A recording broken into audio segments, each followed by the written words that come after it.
Mesdames, Messieurs, bonjour. Dans le sommaire de ce 13h au Bénin, les personnes atteintes d'albinisme font face à de nombreux préjugés et discriminations. On en parle dans ce 13h au Bénin. Malgré les efforts de sensibilisation, ces personnes sont presque rejetées. Avec nos équipes, nous vous invitons à suivre dans un instant le quotidien de quelques personnes atteintes d'albinisme. Ensuite, dans le département du Mono, la communauté Wachi annonce déjà l'édition 2025 de sa fête identitaire dénommée Agbe Signalé. Et il y a une semaine, des réjouissances populaires, les festivités ont été lancées dimanche dernier sur le site touristique de Saradi, situé à quelques kilomètres du centre-ville de Comé. Et puis enfin, le district 9103 du Rotary International est en guerre contre la poliomyélite à travers des activités de sensibilisation. Des fresques ont été réalisées à cet effet sur le long de la clôture de l'école primaire publique de Gbegam Sud à Cotonou. À cela s'ajoute aussi une marche effectuée sur une distance de 10 km dans la ville de Cotonou pour encourager les familles à la vaccination contre la poliomyélite.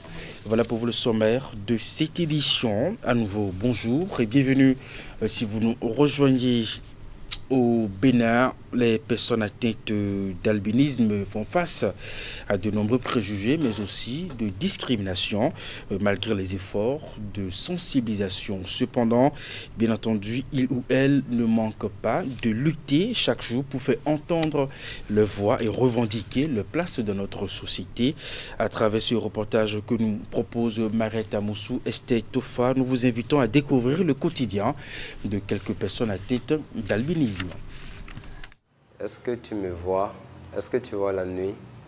Est-ce que toute ta peau, c'est-à-dire il n'y a pas une partie qui est noire sur ta peau? Un interrogatoire auquel sont généralement soumises les personnes atteintes d'albinisme. Les préjugés à l'endroit de cette couche de la population persistent dans nos sociétés. Dans la rue comme dans le milieu professionnel, la stigmatisation est présente. Il y en a le regard avec du dédain. Bon. Généralement, je me pose la question de savoir pourquoi elle me regarde comme ça, mais je ne comprends pas.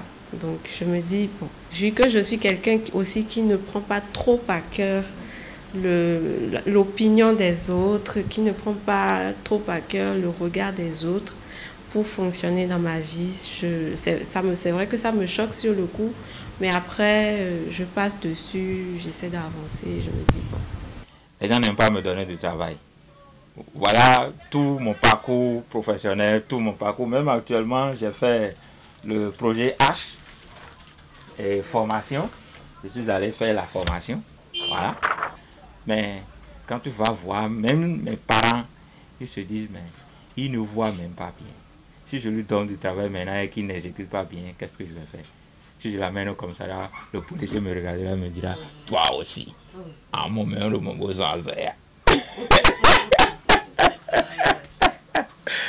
Pendant que certains se livrent à ces attitudes discriminatoires, d'autres arrivent à leur accorder une entière confiance. C'est quelqu'un en qui je crois effectivement parce qu'il connaît le travail.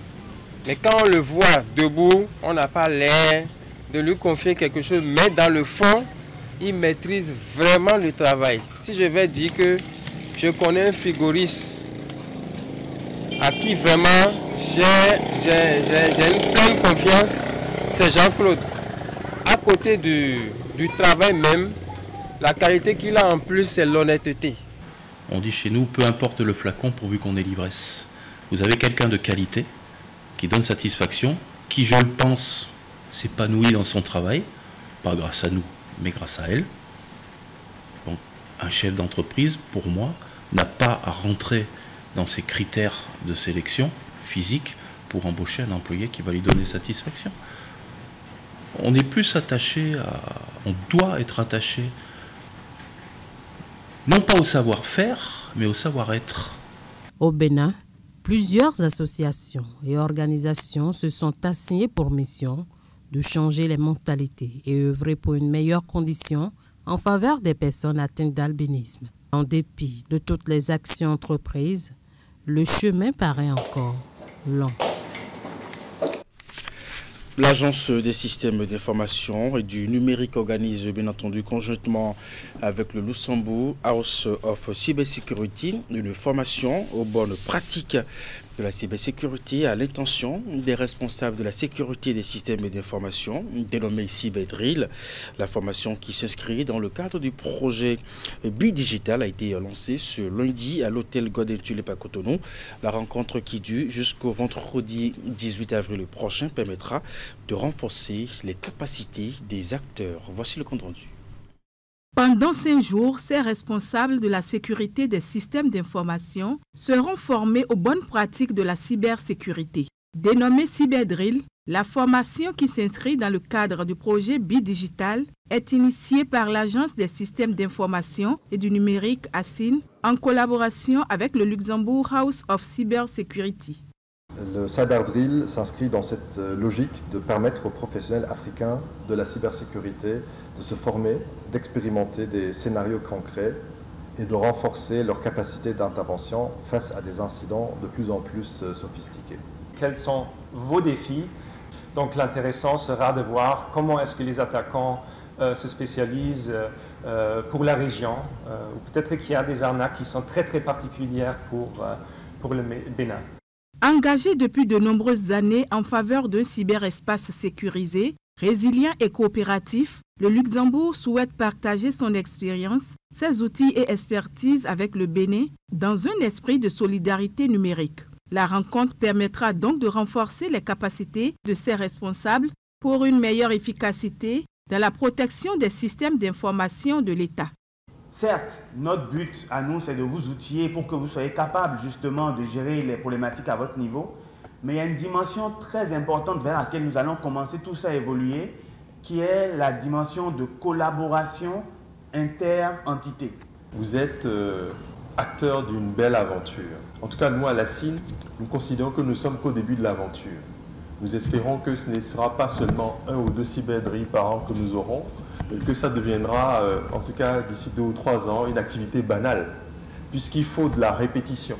Moi, ce que je vous souhaite aujourd'hui, c'est de pouvoir profiter pleinement de ce moment-là, de cette semaine, pour apprendre, pour découvrir, pour interagir entre vous et pour mieux vous coordonner.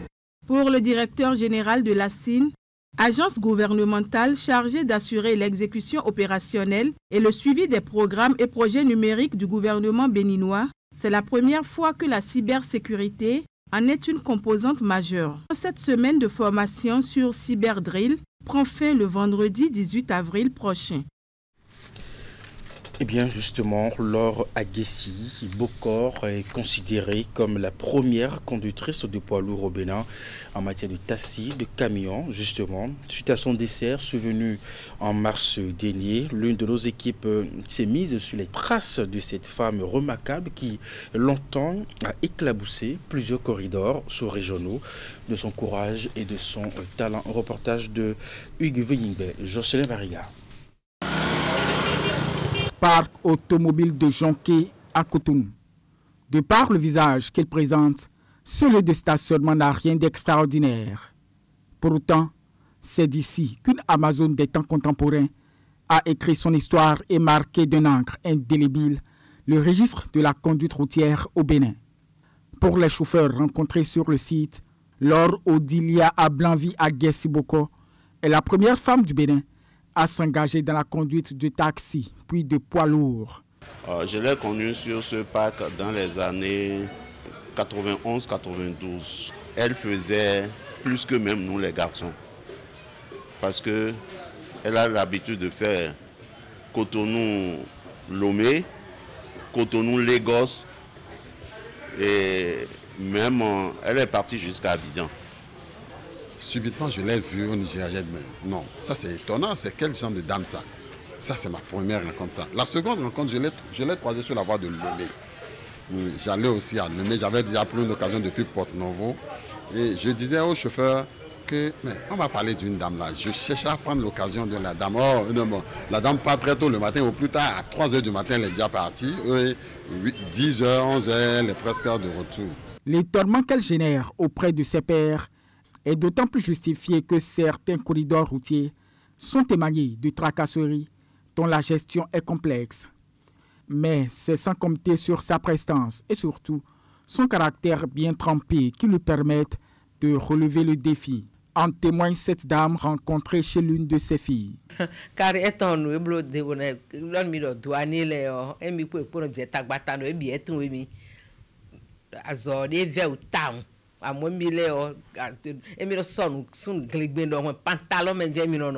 Laure Odilia à Blanvie à Guessiboko, c'est l'autre nom de l'audace, mais aussi de la philanthropie.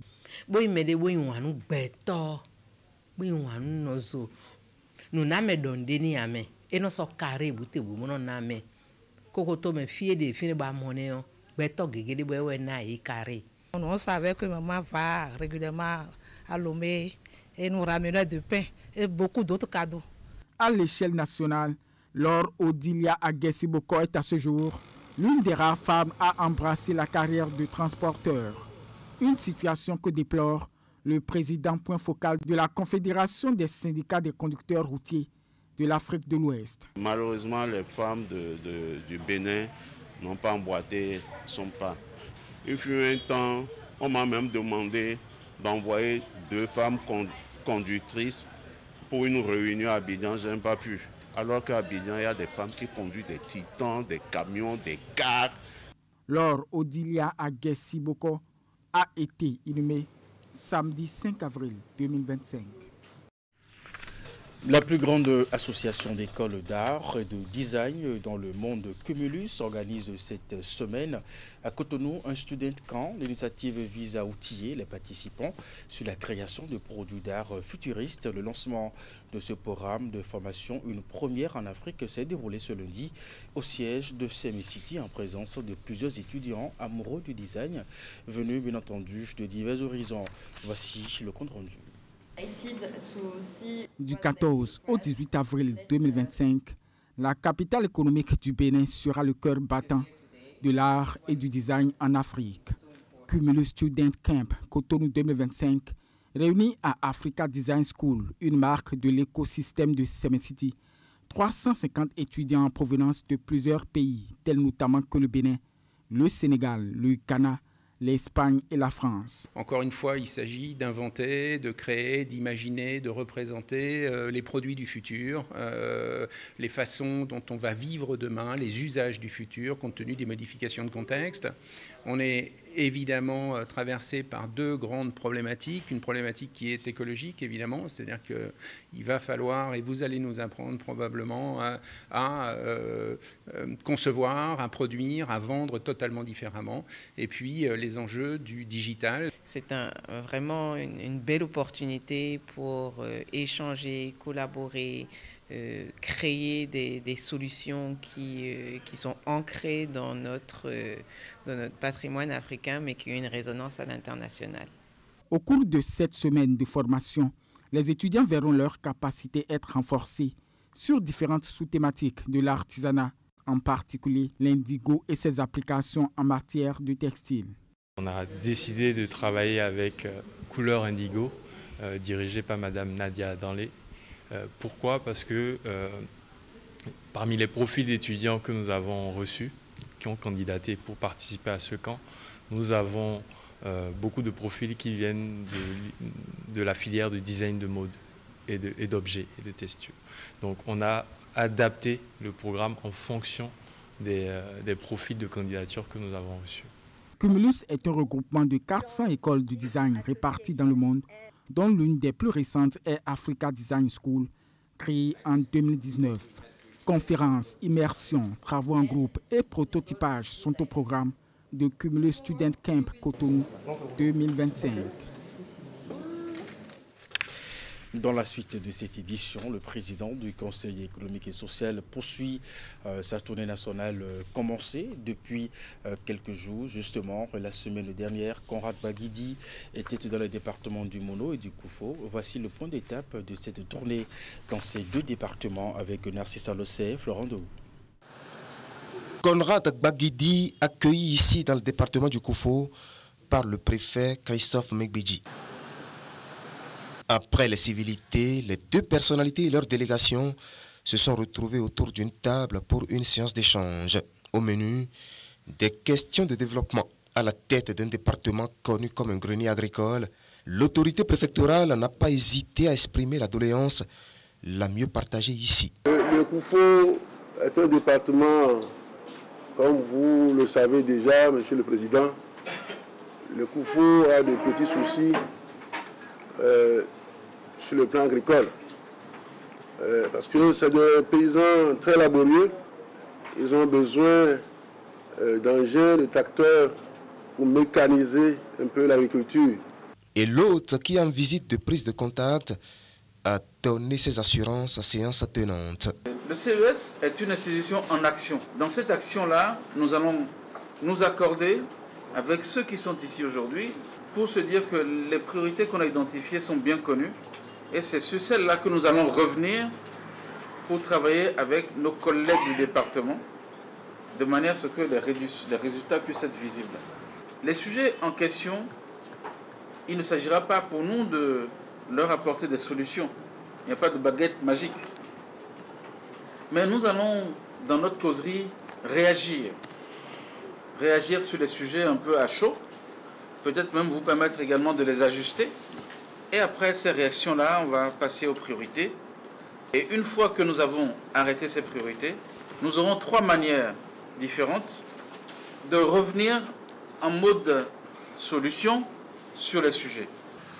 Après le Koufo, le président du Conseil économique et social a mis le cap sur le mono voisin. Ici aussi, Conrad Baguidi et sa suite ont échangé avec les membres de la conférence administrative départementale sur des questions touchant la vie des populations. Des doléances ont été recensées avec la promesse que le Conseil économique et social jouera sa partition dans le combat pour le mieux-être des populations béninoises. Et nous restons dans ce dernier département, le Mono justement, où la communauté Wati annonce déjà l'édition 2025 de sa fête identitaire dénommée Agbé Signalé. Il y a une semaine des réjouissances populaires, les festivités ont été lancées dimanche dernier. C'était sur le site touristique de Saradi, situé à quelques kilomètres du centre-ville de Koma. Voici le point avec Florent Dohou, Narcisse Alossé. Ils honorent ici le souvenir d'un passé qui a marqué l'histoire de la communauté Wati. La bravoure et la résistance de leurs aïeux face aux troupes du roi Péanzin ici à Saradi. Nos grands-parents ont livré une bataille contre l'envahisseur et cette bataille-là a été rude. Nous reconnaissons aujourd'hui à travers l'histoire que nos parents sont de braves hommes, de braves combattants. Puisque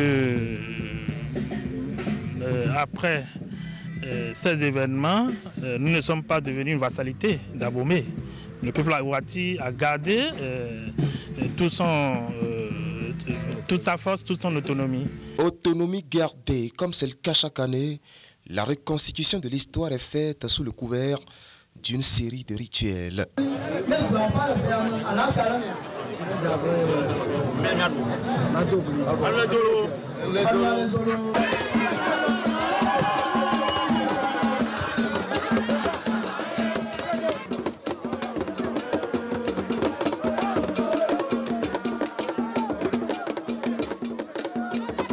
Nous sommes obligés, nous, jeunes, de pouvoir révéler notre identité. L'identité Wati doit désormais être révélée.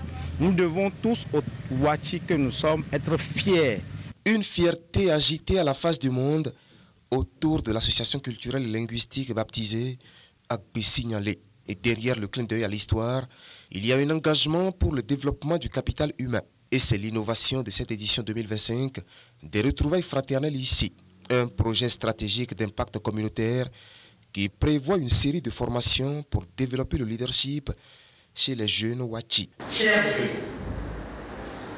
vous êtes les architectes de votre propre avenir et de celui de votre communauté, de notre communauté. Saisissez cette opportunité avec détermination. Nous croyons en votre potentiel et sommes convaincus que cette expérience vous permettra de grandir, d'innover. Mais pour la circonstance, des experts de différents secteurs ont défilé dans plusieurs panels montrant aux participants le chemin qu'il faut prendre pour réussir sa carrière professionnelle. Et puis voilà, Cotonou a abrité le 11 avril dernier la deuxième assemblée de formation et conférence du district 903. Les membres proviennent des clubs Rotary du Bénin, du Togo et du Niger. Un moment pour eux de réfléchir sur le thème la magie du numérique pour une société inclusive des seniors. L'événement a connu la présence de 2 ministres du gouvernement béninois, celui en charge de la santé et celle de l'économie numérique et de la digitalisation. Voici le compte rendu avec Teddy Goudalou, Mofi de Sabouran. Ce rendez-vous du district 9103 du Rotary International à Cotonou est le 2e dans l'histoire. Les participants à cette assemblée de formation et conférence du district proviennent des clubs Rotary du Bénin, du Niger et du Togo. Cette rencontre d'envergure va leur permettre de réfléchir sur l'impact des technologies numériques pour améliorer la vie des personnes âgées. Pour ceux qui se posent encore la question de savoir pourquoi une conférence de district et pourquoi chaque année, je répondrai simplement pour vous préciser que cela fait partie de notre formation et de notre information rotarienne. La conférence nous donnera l'occasion de suivre la présentation des dernières actualités du Rotary International donnée par le représentant de la présidente Stéphanie Youchik. Vous êtes un jeune district avec une équipe dynamique et vous avez déjà initié de nombreuses actions qui ne passent pas inaperçues. L'organisation rigoureuse de cette conférence AFCD Cotonou 2025 en est une preuve éclatante. La magie du Rotary commence par l'expérience vécue dans le club. Un Rotary fort, c'est d'abord un club vivant, accueillant, chaleureux et inspirant. Chaque membre doit y trouver sa place. L'événement est une occasion pour le Bénin qui l'abrite de mettre en valeur ses richesses culturelles et touristiques. En marge de cette AFCD, 2 ministres du gouvernement béninois se sont fait représenter. Ils ont chacun reconnu la pertinence du thème qui mobilise les attentions. La magie du numérique pour une société inclusive des seniors. Le thème objet de la présente conférence nous rappelle que l'inclusion n'est pas seulement une exigence sociale, mais aussi une valeur humaine fondamentale. Cette inclusion doit s'appliquer à toutes les générations, en particulier aux personnes qui ont tant donné à notre société, en l'occurrence nos aînés. Pour moi, mesdames et messieurs, les seniors représentent une force vive de notre société. Et ils sont détenteurs de savoir, de mémoire, d'expériences précieuses.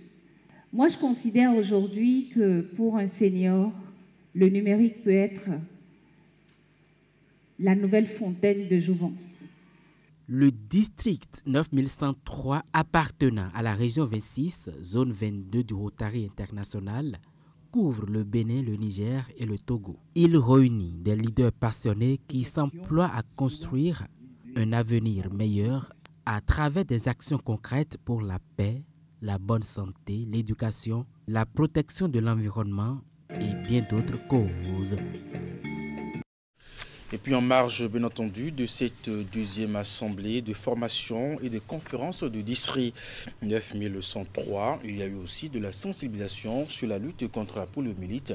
Le district 9103 du Rotary International a inauguré des fresques réalisées à cet effet sur le long de la clôture de l'école primaire publique de Bégamé Sud à Cotonou.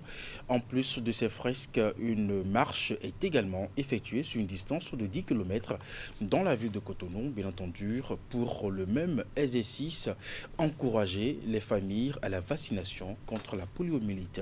Voici les images. La devanture de l'école primaire publique Bégamé Sud à Cotonou présente un nouveau visage. Des fresques se laissent désormais admirer le long de la clôture de l'école et envoient des messages forts aux usagers et riverains de la zone. La vaccination contre la poliomyélite, une pratique préventive à encourager. Qu'est-ce que c'est que la poliomyélite? Comme vous le savez, la poliomyélite, c'est une maladie invalidante qui est mortelle du moins. Et cette maladie est causée par un entérovirus humain qui est le poliovirus. Cette maladie peut toucher tous les âges, mais de façon particulière la tranche de moins de 5 ans. C'est une action forte du district 9103 du Rotary International qui émerveille plus d'un. Son inauguration est assurée par le représentant de la présidente du Rotary International en séjour au Bénin dans le cadre des travaux de la 2e édition de l'Assemblée de formation et conférence du district tenue à Cotonou. Donc il y a des milliers d'élèves qui passent ici chaque jour. Et nous voulions que ces élèves voient les valeurs du Rotary et puissent s'en inspirer pour leur réussite sociale et professionnelle. Les fresques en général s'inspirent des axes stratégiques, c'est ce qu'on va dire maintenant les causes prioritaires du Rotary International. Pour mieux sensibiliser sur l'importance de faire vacciner les enfants contre la poliomyélite, une marche sur une distance de 10 km a été effectuée dans la ville de Cotonou. Cette séquence sportive a précédé l'inauguration des fresques.